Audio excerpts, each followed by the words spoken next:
Ani, bonjour, wache, scano, tant, si. Good afternoon, everyone. Up to Gizes ko Indigenous. New credit Dunjaba, Makwadodam, Mississauga Yendao. My name is Faith Rivers, and today we're going to be speaking with Mark Sault, elder from the Mississaugas of the Credit First Nation. Mark learned many of his teachings from respected elders of Northern Western Ontario while working in Thunder Bay with the Seven Generation Education Institute from 1990 to 2014. He retired in 2014 and returned to his home territory of the Mississaugas of the Credit, where he was born and raised. And today we would like to thank Heritage Mississauga and the Mississaugas of the Credit First Nation and the Rotary Club of Mississauga for the support to help us bring Indigenous conversations to a wider community through the webinar series. And I'd like to introduce Mark Sault on his talk for the for fire. Miigwech. Yeah, bonjour. Megase, Gikinoo'amaagew and Indigenous, Megase Lodem, Mississauga of Credit and Binjaba. Okay, before I start anything, I will generally smudge everyone, but I can't, so I'm going to smudge. I'm going to give you a virtual smudge, maybe, if I can light my match.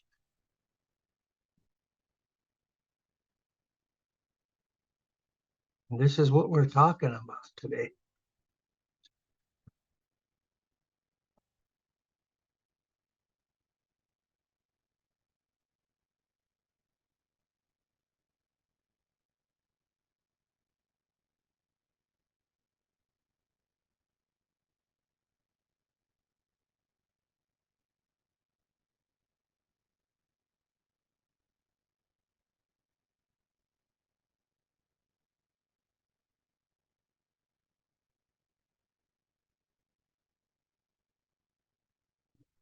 Now, why we smudge? To get rid of negative thoughts, negative energy in the room or wherever we are. And I can only see a few of these, but I'm going to give you a quick little smudge on the screen anyway. But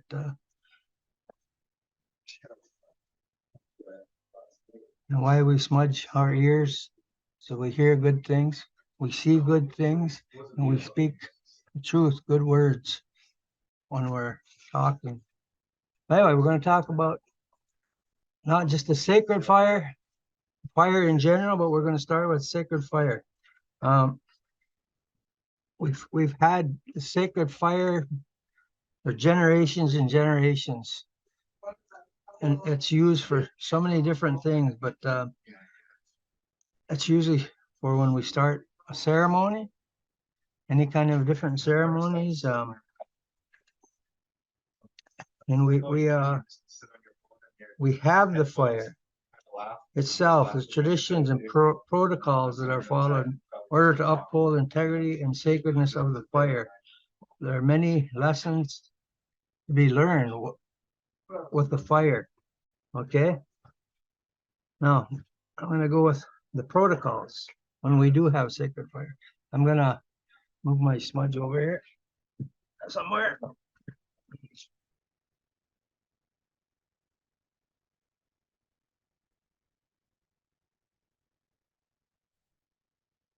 Hope I don't burn down my house. But anyway, because the fire is sacred, there are specific protocols in place to keep the sacred fire pure and burning brightly. Only sacred items like we have here. We have the sage that's allowed. Because generally when we have a sacred fire, we will have the medicines in the four directions, the directions that they represent. And the sage represents the east. Everything starts in the east. That's why we always have our sage in the east. And when you come into the sacred fire area, you always enter from the east as well. And you don't have to, but most people will take some tobacco and offer it to the fire. And then they'll move along to southern directions from the east, because we go clockwise when we go. And we'll have sweetgrass chopped up there, broken up, that you can also offer to the fire, to the sacred fire. And we move on to the west as we're going around, and we'll have tobacco, lots of different tobaccos there to offer to the fire as well. And by the way, tobacco is our most sacred medicine. It's one of the first ones we got. And when we get up, we keep going. Well, actually, I made that wrong, because the south is cedar and the north is the sweetgrass. Anyway, once we've completed our circle, offered our tobacco and sage and things to the fire, we're actually offering this with our prayers, because our ancestors are coming to visit generally when we have these sacred fires. And this is our way of offering and getting our message up to the Creator. Yeah, and other than those 4 sacred medicines, we also will sometimes put food, like a feast plate, in the fire. That also is for our ancestors and the spirits that have come to visit us. And in some instances, not all instances. And we also might add some water, just a bit of water. We're not going to put a lot of water in it, but we have it generally, say, for if someone passes, like we've just had I've just had a couple of relatives pass in the last few days, so but I don't think they will be having a fire, either one of the families. But if they did, it would be for 4 days, and then the fire keepers, someone. See, when we have a fire, like anywhere, I wrote down a list where we have these fires sometimes. It's never left alone. And it's not that we train fire keepers, they come, they help, but generally only the fire keeper is allowed to put things into the fire, like the wood and things, to make sure it's kept going. But it has to be kept burning the entire time. If it's for 4 days, it has to be kept burning for 4 days. So, and like the fire keeper, you got to have more than one fire keeper, because it's 24 hours, and you're not allowed to sleep while you're being a fire keeper as well. So, and anybody that comes in and offers tobacco or any of the medicines to the fire, they're asked to keep a positive, respectful, and open-minded, to nurture the positive space for everyone involved in the experience of the sacred fire, and to promote clear communication between us and our ancestors. So that's one of the protocols. Yeah, because there's so many people have fires for different reasons, and so the most important thing about sacred fires is their purpose and how to participate in one. Sacred fires have long been part of Indigenous culture and wellness, and are still used today as an important part of Indigenous ceremonies and communication with our ancestors. Now I'm gonna some of the things where we have sacred fires, okay? And I've already mentioned we'll have one when someone passes. We'll keep that fire going the day they have passed. Generally, it will be lit, and it will burn for 4 days. And that's your time to come, for relatives, friends to come and to say goodbye to the spirit, because that spirit is there to greet you. Like, and then on the 4th day, that's generally when the spirit starts traveling. So if anyone's available, we'll even generally sing them a traveling song, like with the drum, and sing them a song, so that they'll go on, the spirit will go on to the next world. Yeah, so anyway, and the other things that we use when we have sacred fires, like powwows, there's generally a sacred fire when you go to a powwow. and that's when you're allowed to go. This generally always the same setup, generally a sacred fire, and you're allowed to go and offer your tobacco, your sage, whatever you're offering. But a lot of fire keepers, even if you bring your own tobacco, they won't allow you to use it. You use the tobacco that's supplied for you. Because that happened to me in one instance up north when I had some nice leaf tobacco. So I went into the fire, or by the fire. I had it in my hand, and the firekeeper says to me, "What is that?" Because they don't see leaf tobacco up there much. And so I told him it's tobacco. I says, "I brought it for the fire." He just looks at me in the eyes and he says, "Not in my fire." So I wasn't allowed to put my leaf tobacco in their fire there. So, but that was fine. I used their tobacco, as you know, it's their protocols and their rules. So, and like the firekeepers are generally on the ball, pretty strict, making sure nobody throws a cigarette butts or any kind of garbage or paper in the fire, because it is a sacred fire.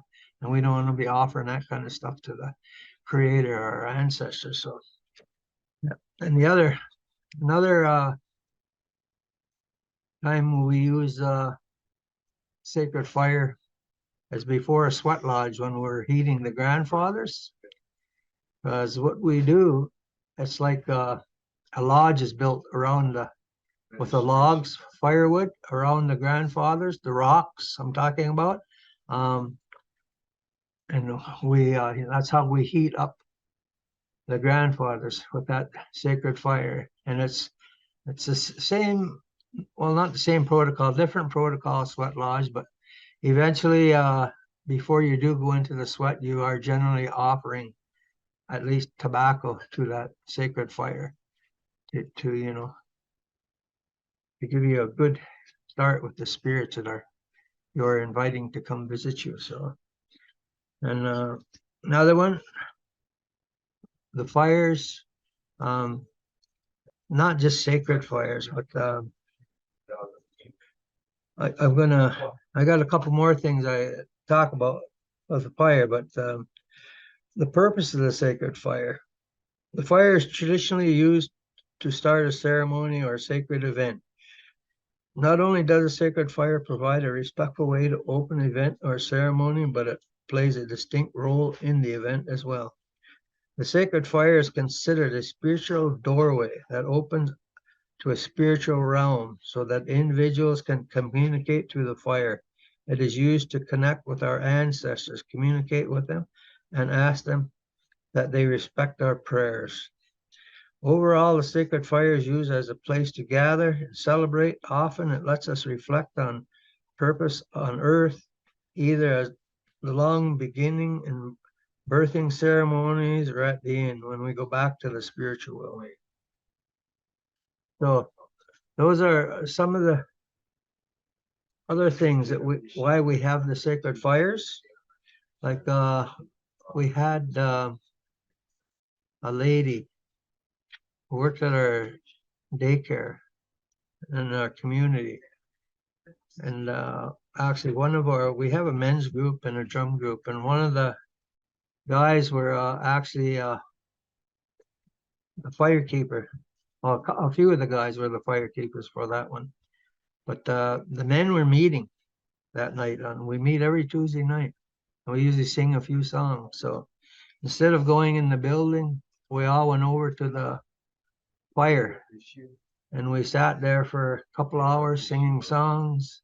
And a lot of the daycare staff came in as well and sat there, and they said they really loved that we were there, not only to keep the fire, but to sing those healing songs for everyone, because that's a big part of it too, that the songs that you sing, they're healing songs. So I can remember the first time I felt the drum in my heart.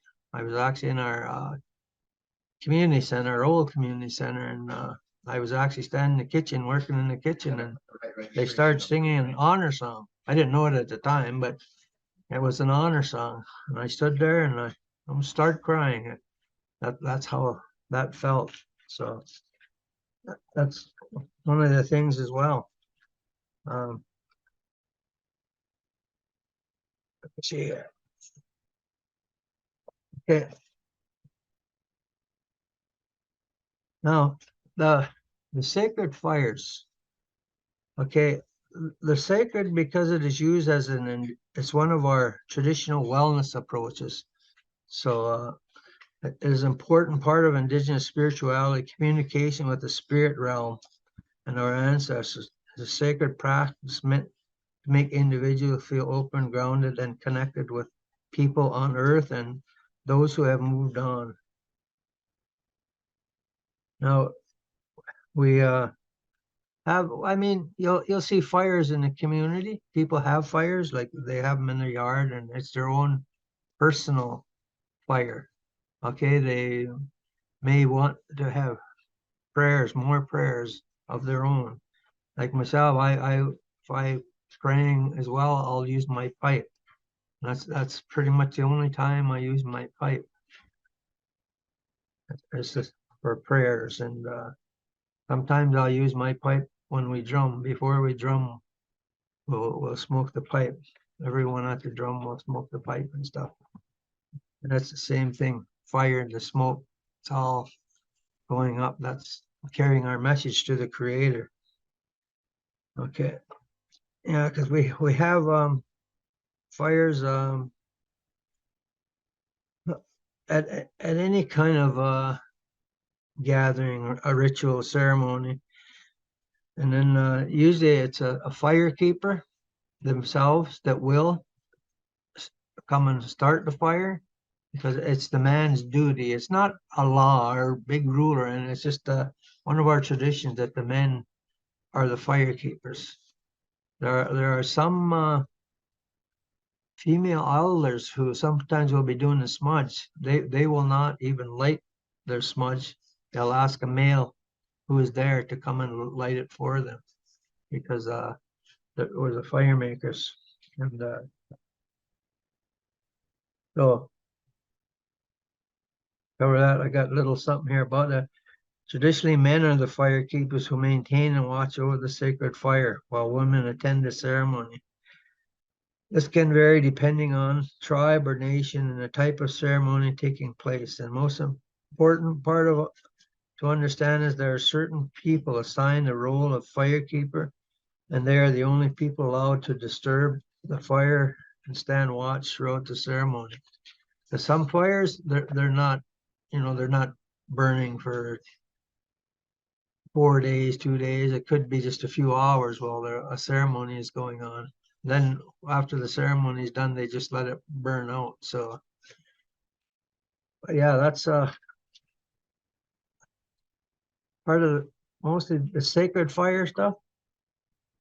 Some of the other, I don't want to say protocols, some like it could be, I know I've heard at some of the lodges, they're not allowed to use matches or a lighter. So they have flint sparklers or things like that. And one of the things is this little thing here. That's a piece of chaga. This is one of the medicines I use a lot of now. But when I was introduced to this about 35 years ago, or even longer than that, maybe 40 years, it was the guy showed me. They put one spark, just take one spark on this for fire, and it'll start burning. This thing will burn. This little chunk would burn for a long time. But if you put your whatever you're using to start your fire, put around it and blow on it, it will start that fire. So that's one of the things they use as well for fire. One of our great medicines. This is so. But I use fire, not sacred fire, just fire. Okay, I do a lot of cooking myself. I lye the corn with it, and that comes from the fire. The ash is from the fire. I make my lye from that hardwood ash, and without that hardwood ash, I couldn't lye my corn. And the ash from any fires, they're used for a lot of different things. Like I know people put them in smelly places that kills the odor and things like that. Um, they use it for, instead of salt, they'll put it on the icy places so you don't slip and fall. But that's one of the things. And when I do my spring sap, it's not so much when I first light my fire. I do offer tobacco because it's going to be boiling my sap and turning into syrup. And we have lots of fire there burning. So, but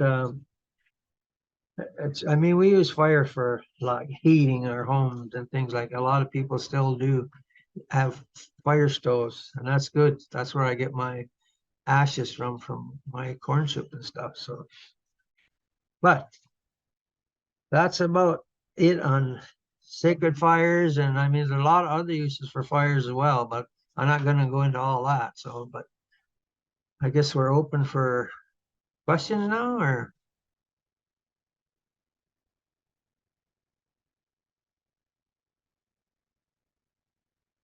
I see Jamie. I don't know. Mark, is Yeah, there a certain kind of fire wood that you use for a sacred fire? not not really. As long as it's firewood. I mean, I prefer using hardwood all the time, dry hardwood, but I I'd say generally that's what we, unless we have pine, that's a softwood. And I will use that kind of wood for starting fires, but it's generally hardwood, at least here. I guess if you're somewhere where you don't have hardwood, you'd have no choice but to use the softwood, which is the trees with needles. That's the softwood. Okay, I'm just looking through the questions here, Okay. and do the ashes after cooled get returned to the earth? What? What Do do the, you do with the ashes after the fire has went out when they've cooled? yeah. Do they get returned back to the earth? Yes. Well, they are generally on the earth. And if it burns, a lot of times it burns right down to, it would be like the lye, just a powder. And sometimes it blows, but we will spread it a bit before if we're going to cover the hole up. But if it is a fire pit all the time, then a lot of times we will leave the ashes there because eventually it is going to go back to Mother Earth anyway. So And maybe I missed it, but what kind of ash do you use for lying corn? hardwood, it's got to be Hardwood. hardwood. Yeah, Okay. because you use softwood lye, it won't take the shell off of the corn. It won't do a thing.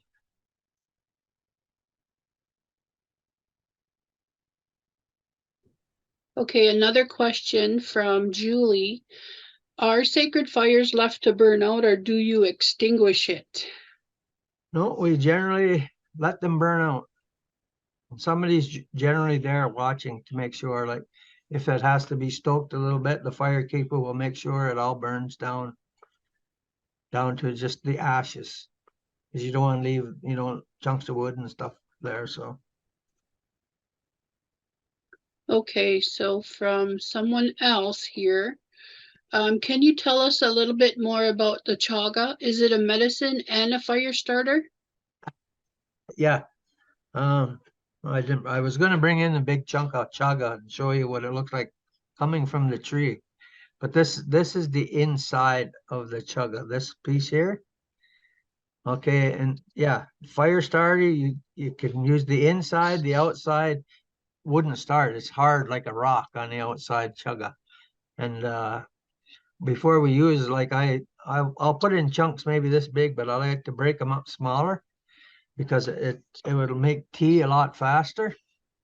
And when I do make my chaga medicine, I get the water boiling. I put my chaga in, however much I'm making. I have bigger teapots because I do a lot of different medicines and teas. And I'll put my chaga on usually before I go to bed at night, and I'll let it simmer overnight, like 6 to 8 hours minimum. I let mine go to make sure it's getting all the good medicine. And you never boil it too hard, because when you do, you boil all the goodness right out of it.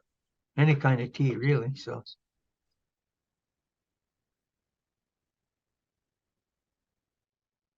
that answer your question about? Yes, yes. Okay. Okay, so a little bit more about the chaga from what I've learned anyways, is that's where Western people, the Western medical associations, get their chemo from. This is where it started, because chaga is used as a cancer medicine. Plus, it can also be used as a to lower your cholesterol. Those kinds of wonderful things that if people don't want to use the Western medicine, then they can use and drink the chaga. So Yeah. another question is the chaga from the birch tree? Yes, the white birch. And you're right. Chaga's used for, could be 50, 100 different things. Depends on who's using it. I use it because I've had cancer, and I actually make it for a few people right now who are battling cancer, and it seems to be helping them. So, but some people like it's the spirituality of our medicines as well. Okay, you not only have to make it for them, and they have to believe it's going to help them as well. So, in a lot of cases, it does. Like I've heard some good things about it. It's also good for diabetes as well. Chaga, it brings your sugar level down. And actually, I'm making something for my brother-in-law right now. Not chaga, he just finished chaga. So, but he had a couple of tumors there over a month ago now, and yeah, probably almost 2 months I've been making him chaga. And just last week, my sister sent me a message saying the doctor's so surprised, and nothing but good news. He says he can't even feel the tumors now. So, but mind you, he's on another medication from the doctor as well. But both of them together have seemed to made his tumor disappear altogether, which is good.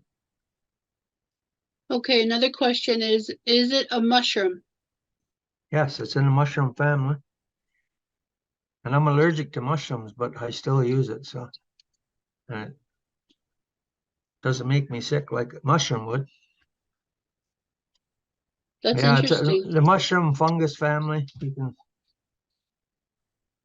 Okay, so there's another question about, so what is chaga?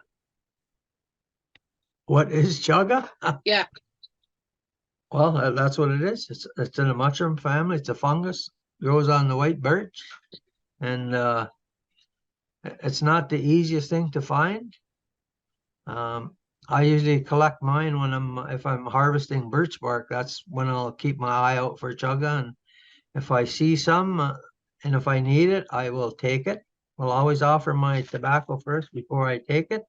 But if I don't need it, I'll leave it until I do need it. I had one nice piece about this big I found one year, but I didn't need it, so I left it. And it's around the lake where we have our camp. And so when I did need it a couple of years later, it took me 2 more years to find it again. It was hiding on the other side of the tree. I kept walking by. But Okay. Is it being harvested to extinction? I hope not, but I know a lot of people are harvesting it and selling it as a business. That's why some people don't like that I share information I do about different medicines, because then people go and find it and take it all. But see, chaga will grow when a tree is hurt, like lost a branch or something. That's generally what starts the chaga growing. And see, this one is still kind of soft. This is the inside. And they say if you take it off and it's still soft in the middle, it will start growing again because it's still healing that tree. But if you take it off and it's really dry and hard, this part, then it's done healing that tree and it won't grow back. But it will grow back if it's still soft. So Okay, so how does the chaga start? It starts from a broken branch. It'll start there, healing the tree. Yeah. Yeah. So one of the things that I also learned too is that the darkness on the outside of the chaga is Yeah. the real good medicine. That's the part of the medicine that is used for cancer and chemotherapy, right?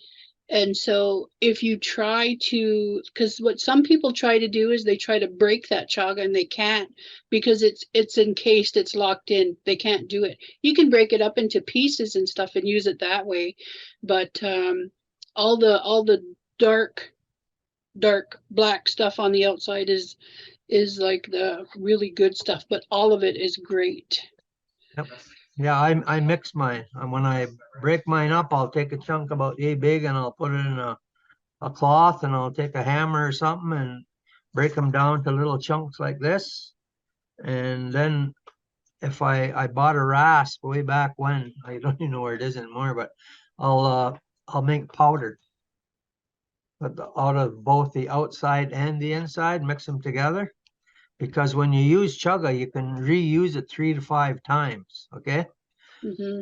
But when I reuse, I'll take a tablespoon of the powdered stuff that I made just to make sure I'm still getting the good strong medicine out of it. So Yeah, that's what I tell people when I give them medicine is that you can use that 3 to 4 times afterwards because it's got such good strong medicine in there. yeah. Okay, another question is from a grade 6. Why is tobacco used? Why? Why? Yeah. Yeah, I don't know. Just kidding. No, we offer we offer tobacco for anything we take from Mother Earth.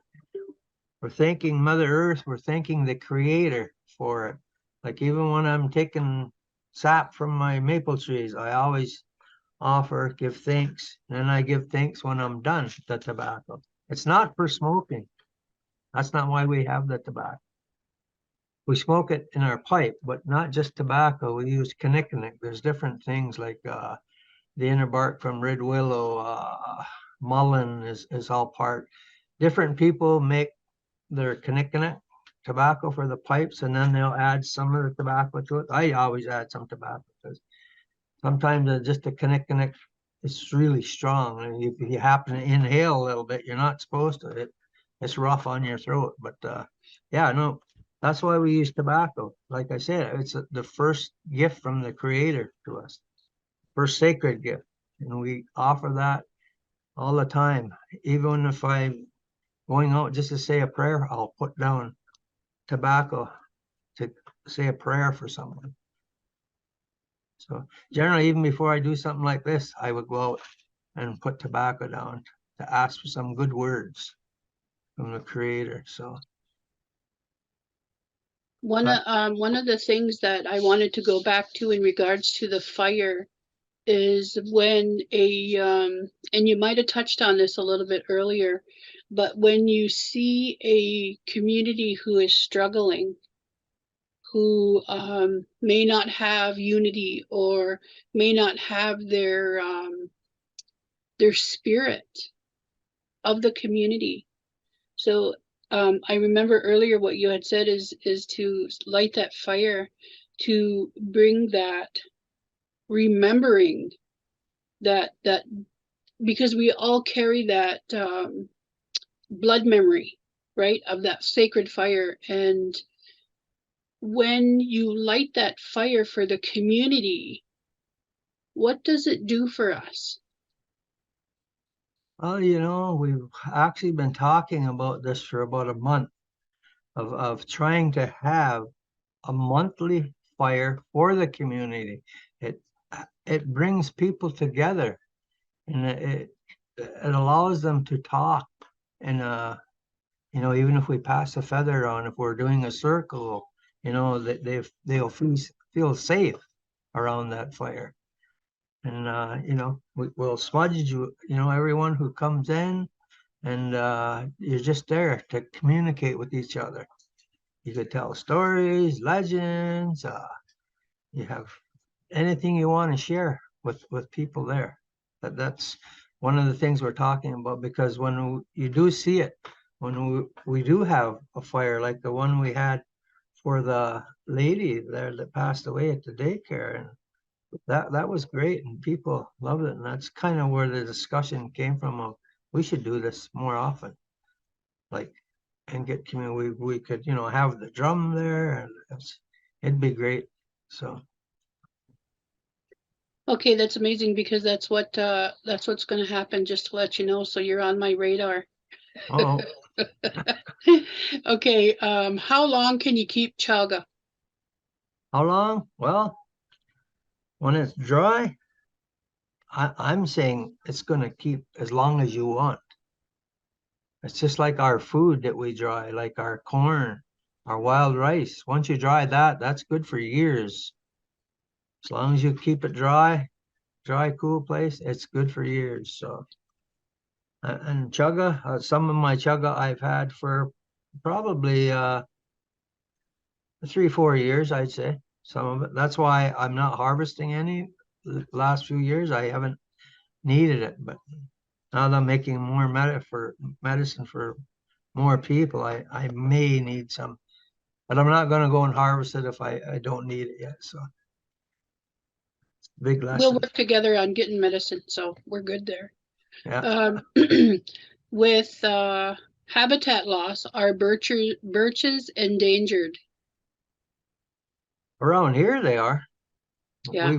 We used to have more birch, more ash, but we used to have a lot of fires, and that kind of cleaned out most of the birch. It's coming back very slowly, but our biggest birch I see around here is maybe that big. There used to be a couple on our property over there that were about that big, but of course they got cut down or something. They're gone now, but there's a few more coming, but I don't know if we'll ever have like they do way up, say, past Thunder Bay there. They have enormous birch trees. That's where they get the bark for our canoes. One piece of bark almost make a whole canoe. But next year I hope to go up there and help them harvest the bark. So Oh, nice. yeah, Okay. I harvested around our camp or it's outside of Sudbury and I took a machine, but I mean there's some big trees, but there's a lot of dead trees falling over too, and that were big. So Let's not share our secrets, Mark. okay. Oh, I was Let's here. I not. was going to show you on my phone how I do it. Okay, here's another question. Where is tobacco found? Grade 6. Where's tobacco found? Yeah. Well, I don't know about any wild tobacco anymore, but generally people grow their own now for their tobacco. But a Yeah. lot of people will use even cigarettes. They'll go to the store and buy tobacco, like pipe tobacco. And because when people have given me tobacco, I've got tobacco in every stage. So plus I grow my own anyway, but that's what I use when I'm offering, or I'll use their tobacco. I mix it in with my tobacco from my pipe as well. So, but tobacco is tobacco, and that's why a lot of times you'll see people with cigarettes come and offer you a cigarette. That's tobacco, but people have to learn when you get tobacco offered to you, like when you have it in your hand or tobacco ties, it's not to be put away and save for 100 years. It's to use to go and put out. You can put it on the ground. I generally put mine by a tree, but water, you can put it in water, giving thanks for that as well. So yeah, it's like I say, if you use it every day, or like I have little bags of tobacco in my vehicle, most of my coat pockets, my fishing tackle, and so as when we're fishing as well, we offer tobacco. Even if we don't catch fish, we're just giving thanks for having us there and keeping us safe and stuff. So that's always a chi-miigwech when you use your tobacco. Okay, another question is, can non-Indigenous grow tobacco in their garden?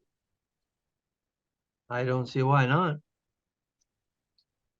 I've when I lived in Thunder Bay, there was no tobacco up there at all. Like anybody growing. So I used to take seeds and I used to grow it in my backyard. It wouldn't get very big because the season was so short up there, but I had tobacco. And of course, every time you grow a plant, they have little pods on top, and every pod has 100 to 200 seeds in. So I have a friend who worked, well, actually I kind of sat on their little committee for a while, a gardening program at some of the schools, and they had a greenhouse. So I asked one of them that worked there to start me some tobacco plants in their greenhouse. So I had, those big trays, give me a couple of trays every year. So I had tobacco not only growing at my house, other people's house, at the university, Lakehead University, I think at the college, the hospital as well, and youth services program. I was sat on that board, so we had, everyone had a medicine garden going. It's like I have one outside my house here, my medicines in each direction where they, so yeah, but generally everybody goes their own. But I say, you can just go, people will use this. This is tobacco someone gave me, and all it says on here, natural Cavendish. So I'm not sure where it's from, but it's tobacco and it's ground up. Saves me from cutting my own up when I do, because usually maybe I'll take leaves and I'll just break chunks off, but it's so much easier to transport little bags of tobacco in your pockets and things. So Okay, another question is, are there other leaves you use as offerings and that are sacred? well, if like I say, if it's into a fire, we'll generally use any of the 4 sacred medicines: sweetgrass, cedar, tobacco, sage. We'll use those 4 things, well, along with the tobacco. So yeah, we offer those as well. Some people will always have sage to offer instead of tobacco as well. So, but other than that, the 4 sacred medicines, I'm not sure. Like I say, maybe the Gikinoo'amaagew tobacco that's made. Generally when it's made, it doesn't have tobacco per se in it. It's other things like the mullein leaves. Some people put rose hips, just for flavor and stuff. But Okay. yeah. Why are bird feathers sacred? Grade 6. Why are bird feathers sacred? Yeah. Well, I didn't know they all were, but these ones are. The eagle feathers are sacred. It's because it comes from the eagle, the mighty eagle, the highest soaring bird. And actually that's my name, Megazek. That's bald eagle. That's part of my name. But no, the feathers are sacred. A lot of them are used. I had a different one up here that's not. There's so many feathers kicking around, but I think this one is a turkey feather. Like some people will use turkey feathers to decorate and stuff. Yeah, I don't know who gave me this one, but I keep it near my eagle feathers, not with them. But and then other times you will see people with small feathers like this on their hats. And I have other hats. That's why I have these feathers there. I only have one hat with the eagle feather on, little eagle feather on, but I will put it on a couple more hats that I've had beaded. So, but yeah, so when you have feather in your hat, when you're at any kind of, it could be a ceremony, a celebration, when they're doing an honor song or anything like that, and everybody stands prayer. If you don't have an eagle feather, you have to take a hat off. But if you have an eagle feather, you get to leave your hat on. And so powerful feather. Okay, another question is, the 7 grandfather teachings given to one person or many? We'd love to know the process. Well, the process and stuff like that we can talk about in a later date, but Well, I said, boy, that's a yeah. tough question. Because a seven grandfather teaching, that's a lot to learn. And it's not just, okay, you know what love is, you know what respect is. It's an all-day teaching for each one, at least a day. Not only just to know what it is, you got to live these things to actually know what they are. So, yeah, but I don't know. A tough question. I don't Oh, want oh. any, I don't want any questions about creation story either, because that's like a 10-day workshop. Um, okay, I'm just going to answer this one question. Somebody came in late. Mark is speaking from the Mississaugas of the Credit First Nation in his home. Do you need a special license to buy ceremonial tobacco, and where can I buy it? Oh, I'm not sure. Like I say, all my stuff I generally harvest myself. I grow 'em myself. I know there are places like Ancestral Voices over on Six Nations. They sell a lot of things. They probably sell tobacco. I don't know if it's sacred. It's sacred. If you take tobacco and you smudge it, no, it's sacred. But homegrown, like Anishinabe tobacco or tobacco, generally, it's sacred if you make it sacred. Because there's so much tobacco out there now. Like it wasn't meant for smoking. Let's just put it that way. So, and Kinnikinnick is a tobacco. Now, whether you want to call that sacred, because that is made for the pipe, okay, not to inhale, just for when you pray. That's what that tobacco is for, and that's generally what you use sacred tobacco for, like giving thanks and things like that. So, but whether you can buy it, I don't know. I've never looked for to buy. I usually trade one thing for another. Like I trade a lot of live corn for things. So that's why I end up with so many different medicines that people give me. I've never used, but I see it, I know what it's for, but until I actually need it or somebody needs it, I'll give it to them. I'll just pass it on to them. So a lot of these questions are geared towards medicines, right? So I Yeah, just want to reiterate that today we're talking about fire, and I'll just ask this one last question. Can you make tea out of tobacco? tea out of tobacco. I guess Yeah, you could. I don't think I'd want to drink it, but yeah, I guess you could. Like that would be. the other couple sacred medicines, cedar and sweetgrass, they make tea with those.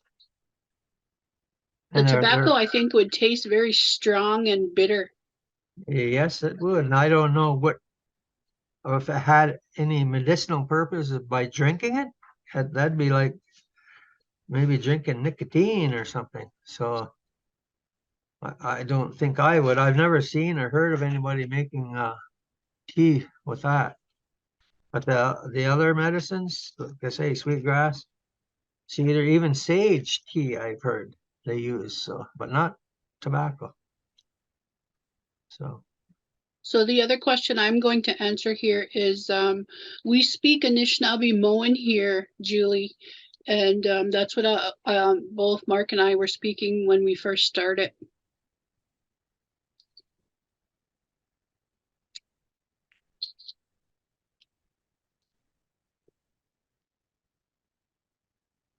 So in just looking at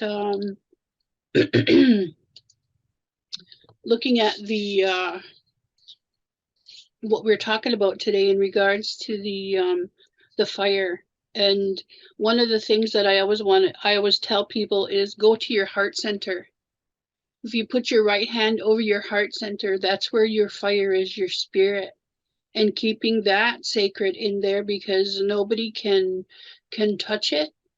And when we're dealing with all of these issues that Mark was speaking about earlier, about death, fear, depression, all the mental health issues and stuff that we're dealing with, addictions are really high. And helping by building that fire, you're building that relationship within your community to become stronger and to be able to stand on their own, but also have the supports available. So when you sit by that fire and you feel that energy from that fire, and the fire moves and it's got different colors and it talks, it does all these things in regards to helping people. So your fire is in your heart center and keeping that sacred. And when we smudge, I know for myself anyways, I smudge that 4 times before I start to do my head and my ears and my eyes and that, because this is where you keep your fire in your heart center. So I just wanted to share that little bit of information with you. And Mark, if there's anything else that you want to talk about in regards to the fire and our community, or yourself. Well, I think we covered pretty well everything. It's just that when you are around a sacred fire, you have to have respect for the fire and anyone that's in, around. So that's the thing. Keep positive, keep the negative out. You got to remember, no garbage. Like we have, we have people in our group. Sometimes you catch them though. The firekeeper will catch them if they go to throw something in the fire. But you got to remember, it's a sacred fire. It's for our ancestors, the spirits. That's our communication. We're communicating with them. So when we smudge, same thing. So Well, one of the other questions that are here, and can you tell us about city programs that are making spaces for sacred fires? Are these programs working? Do people find them helpful? are they what? The sick? Okay, can you tell us about city programs that are making spaces for sacred fires? Are these programs working? And do people find them helpful? City programs like Yeah, Toronto and yeah, whatnot. like Toronto, Mississauga. Well, I know of I just met a couple of guys last couple of years who actually one guy works at the U of T and he's the knowledge keeper there and he does have sacred fires. He does do sweat lodges, things like and there's more than him in Toronto as well. So but they're there and they do help. Like they'll help anyone. It's not just for Anishinaabe or it's anyone can go to a sweat and it's you're going there to heal. Well, some say be reborn when you come out. It's like coming out of a womb, but yeah, it's up and coming. Actually, the guys were just talking about building our own little sweat by my sugar bush. Just even if we don't have a ceremony, we can still go in, sing songs and but we don't want to attempt to do a ceremony if we don't know it properly. So, but we do have guys that we can bring in to do the ceremony. So, I can also answer this question. We have put in, when I say we, I mean the Mississaugas of the Credit First Nation, who have relationships with the city of Toronto and the city of Mississauga. They are starting to put in fire pits in parks or whatever they're doing there, because it is part of helping the relationship between non-Indigenous and Indigenous people in the land. So there is fire pits located around, and Jamie could also, if you have any questions or whatever, just call Jamie at Heritage Mississauga. She'll relay the questions and all of those kinds of things. She's a great help here. And the fire pits, there's protocols, right? Because the fire departments don't want anybody starting a fire or doing this or doing that in the city. But if it's going to be used in a ceremonial way, that because in March we do the winter solstice at Heritage Mississauga there, the equinox ceremony. And I don't know if Jamie has to get a permit, but she can let us know here. But anyways, people come at like 6 o'clock in the morning and we have this fire out there because it's a sacred fire. It's for ceremony. And it is amazing ceremony. So yes, it helps the Indigenous people who are rural or who are in the city. So it does help. These programs are working, they're helping. And yeah, thank you for the question. The other question here is, can you use mullein in the fire? Mullein? Mullein, yeah. I don't know why you'd want to put medicine in the fire, but that's not just part of Gikinoo'amaagew. I use that. It's good for the throat and chest, lungs, mullein, when you make a tea with it. So I don't know. Like I say, it depends. If it's a sacred fire, I don't think I would add it because, like was said earlier, you have the 4 sacred medicines you use, or food, or a little bit of water. So that's generally all that's allowed. But I do have something here. Someone just emailed me, who was on here somewhere. My friend Mike Ormsby. It's going back to what you were talking about. 2 fire teachings, and I'm going to just read what he typed here. Each of us carries a fire within, whether it's through the knowledge we have or through our experience and associations. We are responsible for maintaining that fire. At the end of the day, maybe we should ask ourselves, how is our fire burning? Maybe that would make us think of what we've gone through that day, if we've been offensive to anyone or if they have offended us. Maybe we should reflect on that because it has a lot to do with nurturing the fire within. And maybe if we did that, to let go of any distractions of the day by making peace within ourselves, maybe then we could learn to nurture and maintain our own fire within. So there's more here, but I'll just leave that with you. That's very interesting. Very good. Mike.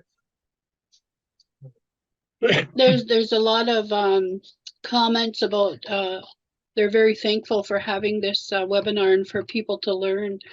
If anybody wants to, and this is the hard thing about people always want your information, or who's speaking, they want their information. I do not give out anybody's information unless they give me permission to do so. And if they're available to do that, then, you know, it's up to the presenter to do that. If, and Mark can tell us later whether or not he wants to give out his information. But I think that a medicine workshop is due with all the questions, Mark. I think that would be really good to do for people. And one of the things that I learned from my traditional practitioner up in Mississauga First Nation is when you are making sacred tobacco, because it's yours, you can put whatever medicine is speaking to you in that mixture. And it's so because it's yours, you do what you do with it, and you always offer, like Mark said, you offer before you take anything, or you offer to give a good talk, or you know, all of those kinds of things. And to the water, somebody was asking earlier about where to place their feast plate, and Mark said, if you have a fire, then place it in the fire. If you don't have a fire, then place it in the bush, or place it away from where people walk or where pets can get at it or anything like that, or place it in the water. Yeah. And the ancestors can take what they need from there. And the other question was asked about how long do we leave it there? Well, you leave it there for them. You don't disturb it, you don't take it, you just leave it there for them. and don't put out one of your glass dishes or anything like that. Just offer the food to the ground or to the fire. The fire has always been the center of any community, like way back when our ancestors were around. They always had a fire going, and they would always gather to do whatever it is that they're doing. And I can't wait. I can't wait for it to come back into the community and to work with you and the men's group and all of those, to be able to offer this. I think it's very healing and very it's going to be very emotional for us to be able to do that, and to actually have some place to go, because people always talk about we don't have any place to go or gather, right? And I think we need to find a permanent place where we can do that every month, and I think it's going to be really, really good medicine for us. So there's a lot of thanks. There's a lot of appreciation for today, and people are very grateful for Indigenous people for sharing their land with the settlers. Miigwech will keep the land going for the next few generations. That's amazing. Thank you, everybody, for participating and giving Mark the platform to be able to share his knowledge. Mark, if there's anything else that you would like to share? No, I think I've well, I was only prepared to share about fire, but we got going on the medicines, teas and stuff. So, but that's another thing when I do like I'm going to be doing December 7th, making teas and stuff. I will have medicines like chaga and stuff there, but I don't make those. Once in a while I will make chaga, but usually I'll make cedar tea, Labrador tea, wintergreen, mint, and white pine teas. Just share, and then people have questions about them as well. They're all medicine, but I just say they're teas because people don't want to drink medicine, but they like teas. So it's all good for you. They're all healthy, full of vitamin C's, vitamin A's. So, but yeah, no, I think we've covered. I mean, there probably are. There's a lot more legends and things that are on fire and how we discovered fire, things like that. So, but I'll just leave it at that. Sacred fire is very sacred to us, so we want to keep it that way. So one of the stories that I'm gonna share with you as to the reason why our crows or ravens, whatever you want to call them, are the color that they are, is because Creator said to the bird, the people are freezing, so we have to figure out a way to get them warm, and because they were dying, and they didn't know about fire yet. So when the winged ones were looking down and they were talking to the Creator, and the Creator said, okay, so let's go and see what we can do about this. So one part of the story, like it's different wherever you are, whatever, who's ever telling you whatever, but they had said, since it could be the sun, it could be, another form of fire, but the bird went and got a piece of that fire. And because the bird was keeping the piece of fire in his beak, by the time he got to the people, his body was all black, soot, all of those colors. And so when the bird placed it down and showed the people how to make a fire, then this is how fire became.